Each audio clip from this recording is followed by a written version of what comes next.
Well, with the grilling season in full swing and the 4th of July around the corner, barbecuers across the nation are looking to rev up their menus this summer.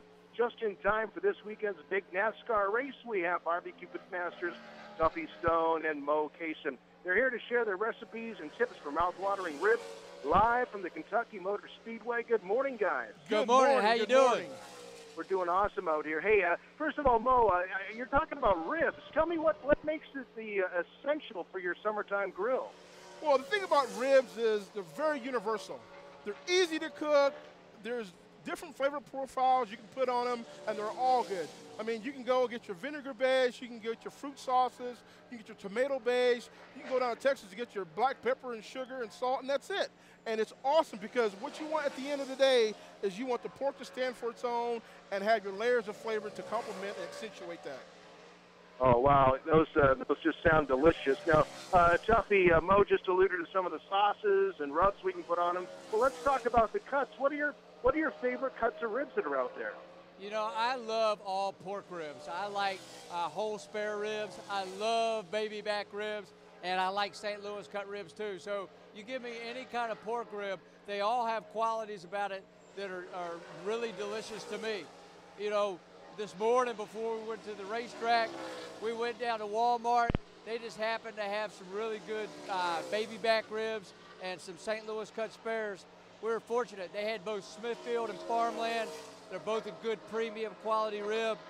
And we're having a little friendly cook-off here at the races. You know, a lot of people, you know, they come here just to watch the races. Mo and I, we've always got barbecue on the brain. We're a little bit competitive in nature, so we're having a little friendly cook-off. Mo's cooking the St. Louis cuts today. You know, for me, I'm a big fan, obviously, of both cuts, but I lean more towards the St. Louis style. For me, St. Louis style is closer to the bacon. It's a lot more flavor for me. I'm just a big fan of them. But I got a freezer full of baby backs. I do a lot of competitions. I use baby backs. They're a great rib. They're meatier for the size of what they are. They're just a great rib. Oh, man, my mouth is watering just looking at those. Now, I know you've both been in hundreds of barbecue competitions. You've won on local, national levels. Mo, let's start with you. I want a tip from each of you of how the average backyard barbecuer can achieve competition-quality ribs. Sure. You know, the first thing is, it's simple, is to, when you buy your slab of ribs and you bring them home, you know, for competition, you know, you have to take this membrane off. And you want to do the same thing in your backyard. If you leave this membrane on and you cook it, what's going to happen is, first of all, it's going to take on the consistency of wax paper. It's not going to be a good mouthfeel. The other thing is your rubs, your smoke, and your seasonings is not able to penetrate the backside of the rib. So that's one thing you want to remove on this rib in order to step it up to a competition level quality. And another thing is to make sure that your rib is done. A lot of mistakes people make at the competition scene and also in their backyard is they undercook their ribs. You know, if you take a thermometer and you stick it here between the two bones and the meat, and when that rib gets to about 203, 205 degrees Fahrenheit internal temperature, that rib is done. You know, that rib is going to be dang near perfect. And I'm telling you, man, you'll be a champion at home with your family and friends. And I mean, all they're going to do is rave and talk about how tender that rib is.